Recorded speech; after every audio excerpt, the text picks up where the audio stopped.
Oke, Assalamualaikum warahmatullahi wabarakatuh.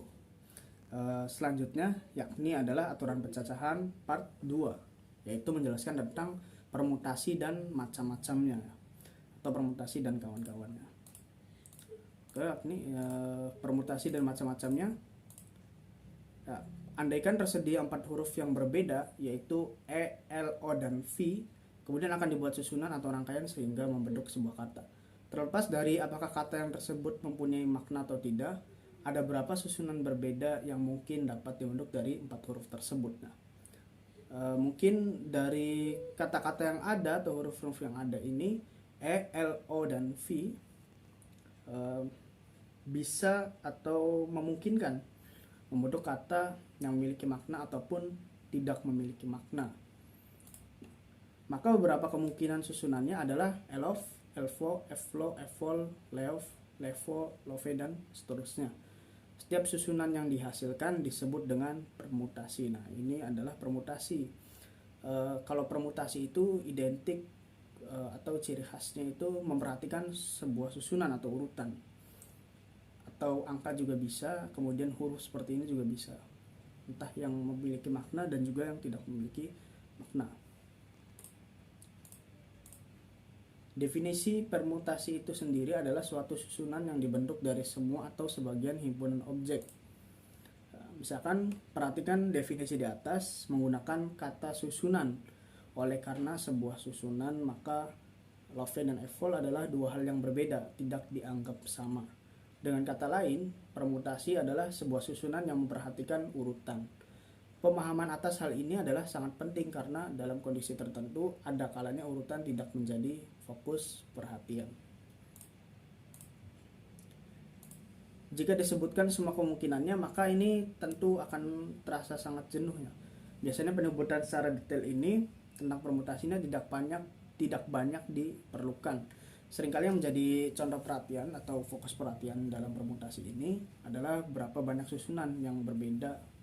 Maksudnya banyaknya susunan yang terdapat pada soal tersebut atau pertanyaan tersebut. Jadi sangat jarang sekali misalkan kita menyebutkan secara keseluruhan solusinya, maka kita bisa membentuknya dengan tabel seperti ini. Nah, ini itu S1 atau eksperimen 1 4, eksperimen 2 3, eksperimen 3 2, eksperimen 4 1. Perhatikan tabel di atas. Nah, pada kotak eksperimen 1 ada 4 kemungkinan huruf yang dapat mengisinya. Pada kotak eksperimen 2 E2 ada 3 kemungkinan huruf yang dapat mengisinya. Karena kenapa? Karena satu huruf sudah terpasang di depan. Jadi yang pertama itu, slot yang pertama itu sudah terisi penuh dari huruf-huruf tadi, misalkan love misal, atau evol, elfo, elof, dan seterusnya. Nah, jadi kemungkinan slot yang kedua atau kotak yang kedua itu hanya terpasang 3 huruf saja kemungkinan, karena satu hurufnya itu sudah terpasang di kotak sebelumnya. Kemudian berlaku juga bagi slot selanjutnya, yakni slot ketiga. Maka yang dapat mengisinya hanya 2 huruf atau peluangnya itu hanya 2. Kemudian kotak yang terakhir itu hanya 1 huruf. Sehingga banyaknya permutasi yang mungkin adalah 4 kali 3 kali 2 kali 1 sama dengan 24. Nah, dari situlah muncullah formula permutasi. Nah, secara umum jika terdapat n objek, maka banyaknya susunan yang mungkin dapat disusun dari keseluruhan objek tersebut adalah n dikali n kurangi 1 dikali n kurangi 2 sampai 3 dikali 2 dikali 2 sama dengan n faktorial. Permutasi n objek yang disusun dari n objek selanjutnya dinotasikan dengan P n terhadap n, sehingga pernyataan di atas dapat dituliskan kembali sebagai berikut. Nah, ini formula asal-usul dari permutasi itu sendiri, yaitu berdasarkan prinsip dasar perkalian atau aturan perkalian. Misalkan ada sebuah contoh, 5 buah kursi ditata berbaris disiapkan untuk 5 orang undangan. Berapa banyak formasi duduk yang mungkin? Kemudian solusinya, eksperimen tersebut adalah merupakan permutasi 5 objek yang disusun dari 5 objek yang berbeda, yakni 5 faktorial, yaitu adalah 5 kali 4 kali 3 kali 2 kali 1 sama dengan 120 formasi. Misalkan ada contoh lagi. Nah, ini misalkan suatu kelas perkuliahan matematika terdiri dari 6 siswa laki-laki dan 4 perempuan. Sebuah tes diberikan dan kemudian di-ranking berdasarkan skor yang diperoleh. Jika diasumsikan bahwa tidak terdapat skor yang sama, maka pertanyaan yang A, berapa banyak formasi perankingan yang mungkin terjadi.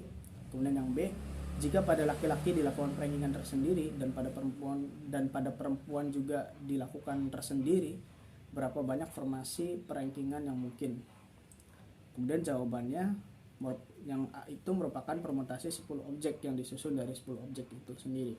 Sehingga banyak kemungkinan formasi ranking adalah 10 faktorial, yaitu adalah 3.628.800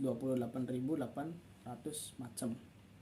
Kemudian yang B, pada siswa laki-laki terdapat 6 faktorial formasi ranking yang mungkin terjadi, sedangkan pada perempuan terdapat 4 faktorial. Nah, ini dari sini ya. 6 faktorial itu dari yang diketahui, yaitu 6 siswa laki-laki dan 4 perempuan, maka 4 faktorial. Formasi ranking yang mungkin terjadi, sehingga dengan menggunakan prinsip dasar pencacahan, maka banyaknya susunan ranking yang mungkin terjadi adalah 6 faktorial dikali 4 faktorial, yakni 720 kali 24 sama dengan 17.280 macam. Berbagai macam tipe persoalan permutasi.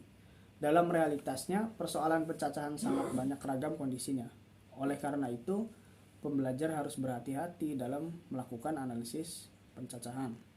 Sebagai ringkasannya, pada persoalan permutasi setidaknya terdapat 4 kondisi yang berbeda yang disajikan dalam konsep berikut. Ya, ini yang pertama, ini permutasi itu memiliki sub-sub bagian yang misalkan yang pertama ada yang berjajar, kemudian ada yang melingkar atau kita kenal dengan permutasi siklis. Yang berjajar itu mempunyai 2 cabang lagi. Yang pertama tidak boleh berulang dan boleh berulang. Yang tidak boleh berulang memiliki 2 cabang lagi, yakni dari semua objek dan dari sebagian objek. Pembelajar pada bagian ini akan diajak menelusuri formula. Nah, jadi di sini kita akan mencari tahu asal-usul rumus-rumus atau formula-formula yang digunakan pada kondisi-kondisi ini ya, yakni diturunkan dari prinsip dasar perkalian yang telah disampaikan di awal. Ini permutasi berjajar tidak boleh berulang yang disusun dari semua objek. Ini sudah dicontohkan tadi di awal, itu termasuk permutasi yang berjajar, tetapi tidak boleh berulang yang disusun dari keseluruhan objek. Bayangkan misalkan terdapat n objek, masing-masing objek berbeda. Lalu akan dibuat permutasi yang dibentuk dari keseluruhan n objek. Nah, dengan catatan setiap objek tidak boleh berulang setiap permutasinya. Maka banyaknya permutasi yang mungkin dapat disusun. Nah, seperti ini. Eksperimen 1 n, kemudian ini n-1, n-2, hingga seterusnya. Maka timbullah n faktorial. Kemudian permutasi berjajar tidak boleh berulang yang disusun dari sebagian objek ya. Seperti ini. Hanya beda di belakangnya saja. Kalau tadi itu ada terusannya 2 dan 1. Tetapi kalau ini itu kondisinya K kurang dari N. Maksudnya K kurang dari N ini hanya sebagian. Kalau tadi itu keseluruhan objek, maka K-nya itu sama dengan N ya. Jadi keseluruhan, kalau ini adalah sebagian. Maka formula yang timbul dari pencacahan tersebut yaitu n faktorial dibagi n dikurangi k faktorial. Misalkan contoh sebuah panggung Indonesian Idol diikuti oleh 10 kontestan untuk memperebutkan juara 1, 2, dan 3 berdasarkan polling SMS. Ada berapa macam kemungkinan formasi juaranya? Nah, misalkan yang juara 1 ini ada 10 macam kemungkinan ya. Nah, kemudian yang kedua otomatis, yakni 9 macam kemungkinan atau 9 macam kontestan yang sisanya gitu. Karena yang satu ini sudah menduduki juara satu orang dari kontestan, atau satu orang dari 10 kontestan. Kemudian yang ketiga, juara 3, tinggal 8 sisanya, menjadi 8 macam kemungkinan. Maka permutasi 10 dari maksudnya 3 dari 10, yakni sama dengan 10 faktorial dibagi 10 kurangi 3 faktorial, sama dengan 10 faktorial dibagi 7 faktorial. 10 kali 9 kali 8 kali 7 faktorial. Maka ini bisa dihabiskan, atau hukum pembatalan kita batalkan menjadi 10 kali 9 kali 8 sama dengan 720 macam kemungkinan. Kemudian permutasi berjajar boleh berulang. Nah, bedanya dengan ini, berjajar boleh berulang, itu bisa timbul berbagai macam kemungkinan. Bisa saja K-nya itu kurang dari N, kemudian K-nya sama dengan N, dan K-nya lebih dari N. Nah, ini yang baru, karena boleh berulang di sini. Maka banyaknya permutasi berjajar boleh berulang ini dapat digambarkan sebagai berikut. Maka yang terjadi yakni N semua di sini tiap eksperimennya, hingga eksperimen hingga seterusnya. Maka formula yang dapat digunakan yakni N pangkat K itu sendiri. Nah, misalkan contohnya itu kondisi pada atau kasus pada nomor HP atau nomor telepon. Misalkan pertanyaannya begini: berapa banyak nomor ponsel yang telah dibuat jika terdiri atas 12 digit dan pada 4 digit pertama selalu diawali dengan 0856. Karena 4 digit pertama selalu tetap, maka kotak eksperimennya ada 8 yang masing-masing dapat berisi kemungkinan, yaitu digit 0, 1, 2 hingga 9. Maka seperti ini ya. 0 itu sudah 1, 8, 1, 5, 1, 6, 1. Nah, baru ini random. Kita tidak tahu apa yang akan mengisi, tetapi itu akan terjadi 10 kemungkinan karena 0 sampai 9. 0 sampai 9 jika dijumlahkan berjumlah 10, atau bisa dibilang 10 kemungkinan. Maka banyak permutasinya adalah 10 pangkat 8. Nah, ini karena 8 kali, maka 10 pangkat 8. Kemudian ada permutasi melingkar atau permutasi siklis. Permutasi siklis ini berbeda dengan permutasi pada sebelumnya atau berjajar atau linear. Pada permutasi berjajar, ABC, BCA, dan CAB adalah 3 susunan yang berbeda. Namun jika pada permutasi ini 3 susunan itu dianggap sama karena dalam posisi melingkar seperti ini. Nah, coba imajinasikan atau bayangkan, ini mau posisi yang dimanapun itu dianggap sama dalam permutasi siklis. Dalam permutasi siklis ini yang diperhatikan adalah atau yang membedakan adalah posisi objek-objek terhadap objek-objek yang lain, yaitu urutannya, dan bukan posisi objek-objek terhadap lingkungannya atau bagian dari luar itu. Untuk mendapatkan formula ini, maka banyak permutasinya dari 3 objek yang berbeda adalah 3 faktorial. Sementara 3 permutasinya adalah sama, dengan demikian banyaknya permutasi siklis dari 3 objek yang berbeda adalah 3 faktorial dibagi 3, sama dengan ini 2 faktorial. 2 faktorial itu dari mana? Yakni 3 dikurangi 1 faktorial. Secara umum maka terbentuklah formula dari permutasi siklis itu sendiri, yakni adalah N kurangi 1 faktorial.